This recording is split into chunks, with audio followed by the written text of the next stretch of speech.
রাধে রাধে বন্ধুরা, কেমন আছো সবাই? আশা করি সবাই অনেক ভালো আছো, সুস্থ আছো। আমরাও ভালো আছি। আজ হলো শনিবার আর এখন সকাল 6টার মতো বাজে। তো এখন থেকেই তোমাদেরকে সাথে নিয়ে ব্লগটা শুরু করছি। আশা করি আজকের ব্লগটা তোমাদের ভালো লাগবে। যদি ভালো লাগে তাহলে প্রথম থেকে শেষ পর্যন্ত দেখার অনুরোধ রইল। আজকে অনেক থালা বাসন হাঁড়ি কড়াই সমস্ত কিছু নিয়ে বসে পড়েছি। আর সকালে ঘুম থেকে উঠে ফুল তুলে নিয়েছি। সমস্ত ফুল আমি একাই তুলে নিয়েছি, জানো তো। তার কারণ কি বলো তো, আজ তো শনিবার, আজ মায়ের কাছে পূজা দেব। তো ভাবলাম তাহলে ফুল যেহেতু ফোটেই প্রচুর পরিমাণে, তাহলে মায়ের আসনটা সুন্দর করে সাজিয়ে দেব। এজন্য সকালে অনেক সকালে আর কি উঠে পড়েছি। আধা থাকতে আর কি ঘুমটা ভেঙে গেছে। তো ঘুম থেকে উঠে তারপর আর কি ফুল তুলে নিলাম। তো যেহেতু সবাই তুলে নেয়, পরে তুলতে গেলে দুই একটা পাবো, ওতে জানো তো ভালো লাগে না। মন চায় মায়ের আসন, যে পূজাই হোক, ঘরের পূজা বলো, বাইরের পূজা বলো, যে পূজাই হোক, সমস্ত বাসন পরিষ্কার পরিচ্ছন্ন করে ধুয়ে উপর দিয়ে রাখতে ইচ্ছা করে। পূজার ফুল তুলতে ইচ্ছা করে, সমস্ত ফুল, গাছে একটাও ফুল থাকবে না এরকম। সকালে উঠে আর কি ফুল তুলে নিচ্ছি, অনেক ফুল তুলে নিচ্ছি। আর যে মন্দিরে আর কি পূজাটা দিব, যে আসনে, সে আসনটা কিন্তু অনেক সুন্দর করে সাজিয়ে দিয়েছিলাম। তার সাথে পঞ্চবাবু আছে। তো দেখো, তারপরে এই যে ফুল তোলার কাজ কমপ্লিট করে তারপরে তো থালা বাসন নিয়ে যে কলপাড়ে চলে আসছিলাম। সমস্ত কিছু মাজা ধোয়া কমপ্লিট, হাঁড়ি কড়াইও মেজে নিলাম। আজ নিরামিষ খাবো না, কিন্তু ময়লা হয়েছে, তো এই জন্যই আর কি সমস্ত কিছু পরিষ্কার করে নিলাম। তারপরে এই যে বারান্দায় টেবিলটাও মুছে নিলাম, যেহেতু এখানে রাতে খাবার দাবার এনে রাখা হয়, তো এই জন্য আর কি টেবিলটা ভালো করে মুছে নিলাম। তারপরে এই যে এখানে এই যে থালা বাসন ধোয়া হয়েছে, হাঁড়ি কড়াই মাজা হয়েছে, তো কালি পড়ছে, তো সেটা আর কি জল দিয়ে ভালো করে ধুয়ে দিচ্ছি। সঙ্গে সঙ্গে না ধুলে আর কি কালি পড়ে থাকে, আর দেখতেও ভালো লাগে না। তো এই জন্য কলপাড়ে যেটাই পড়ুক না কেন, তাড়াতাড়ি আর কি ভালোভাবে পরিষ্কার করে নিই। তো এদিকে মাম্মাম সোনাও ঘুম থেকে উঠে পড়ছে, আর আমি এখানে কাজ করছি, আমার কাছে চলে এসেছে। আমি যেখানে কাজ করবো সেখানে গিয়েই দাঁড়িয়ে থাকবে, এটা করবে সেটা করবে, সবসময় এমনটাই করে। আর ওকে নিয়েই আমার সমস্ত কাজকর্ম করতে হয়। এখনও অনেক কাজ বাকি আছে, সেই সকালে উঠেছি, কিন্তু জানো তো সকালে সমস্ত কাজ কমপ্লিট করতে পারিনি। তো অনেক সকালে উঠেছি তারপরেও, কারণ কি অনেক কি চাই আর কি, অনেক কিছু থাকে যেগুলো আর কি প্ল্যান থাকে না, তাও সেগুলো করতে হয়। সকাল থেকে আর কি প্ল্যান করে নিই যে কী কাজ করব, কোনটা করব না করব, সমস্ত কিছু।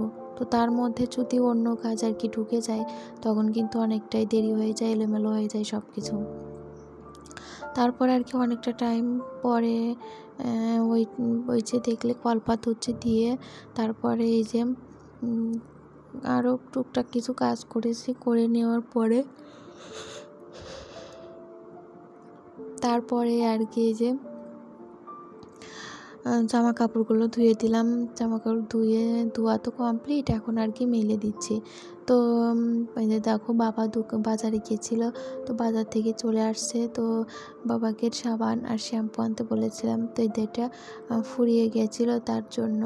তো বন্ধুরা, আমি রাতে শুয়ে শুয়ে আর কি ভয়েস দিচ্ছিলাম, তো গলাটা একটু কেমনই হয়েছে, ঠান্ডা ঠান্ডা ভাব হয়ে, তো কাশি হয়েছে, আর গলাটা কেমন যেন একটা হয়েছে।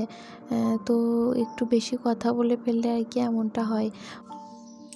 তো যে জামা কাপড়গুলো ধুয়ে দিয়েছিলাম সেগুলো এখন মেলে দিচ্ছি। আজকে অনেকটাই জামা কাপড় হয়েছে, মাঝে মাঝে একটু বেশি হয় আর মাঝে মাঝে কম হয়, ঠিক নেই, এক এক দিন এক এক রকম জামা কাপড় হয়। তো এখন এই যে শাড়িটাও মেলে দিচ্ছি।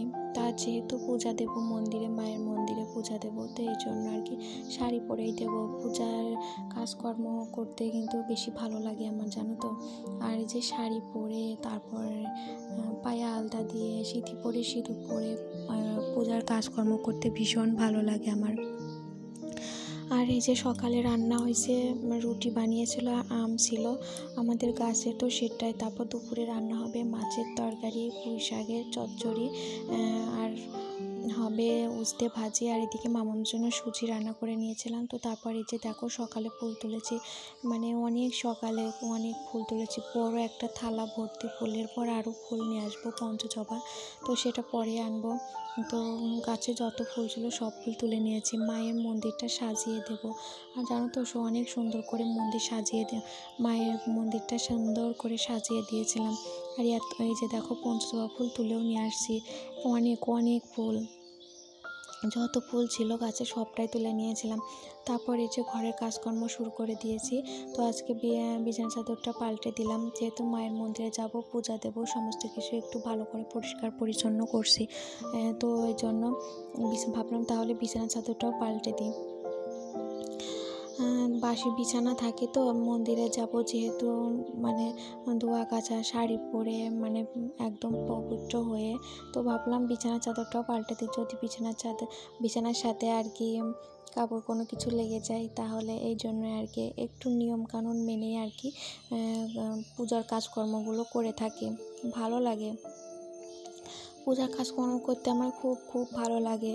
আগে এতটা ছিল না, এখন কেন জানি সমস্ত কিছু করতে ইচ্ছা করে, সমস্ত পূজা যা যা আছে সব কিছু করতে ইচ্ছা করে। তো তারপর তুলসী আসনেও জল দিয়ে দিলাম, তুলসী আসনে জল দিয়ে ঘরের পূজাটা সেরে নিয়েছি। ঘরের পূজা কমপ্লিট করে এখন এই যে মন্দিরেও চলে আসছি। তো মন্দিরটা আগে ভালো করে লেপে নেব। আর এটা হলো আমাদের বাড়ির পাশে, এই যে কাকিমাদের বাড়িতে আর কি মন্দিরটা, কাকিমাদের মন্দির। আর আমার মামামও আসছে আমার সাথে, ওকেও স্নান করে দিয়েছিলাম যেহেতু মন্দিরে আসবে, এই জন্য। এখন যাচ্ছি যে সমস্ত কিছু নিয়ে মন্দিরটা ভালো করে লেপে নিয়ে তারপর এখন নিয়ে যাচ্ছি। তো এখন এই যে মায়ের এখানে যে ফুল দিয়ে সাজিয়ে দিচ্ছি, এত ভালো লাগছিলো ফুল দিয়ে সাজিয়ে দিতে, দেখো কত সুন্দর লাগছে, ভীষণ ভীষণ সুন্দর লাগছে। তো পূজা দেওয়া কমপ্লিট হয়ে গেছে, এখন এই যে খাওয়া দাওয়া করব, তারপর মাম্মামকে খাওয়াবো। এখন অনেকটাই বাজে, 1টা বেজে গেছে। তো আজকের ভিডিওটা এখানেই শেষ করছি, দেখা হবে নতুন একটা ভিডিওর সাথে।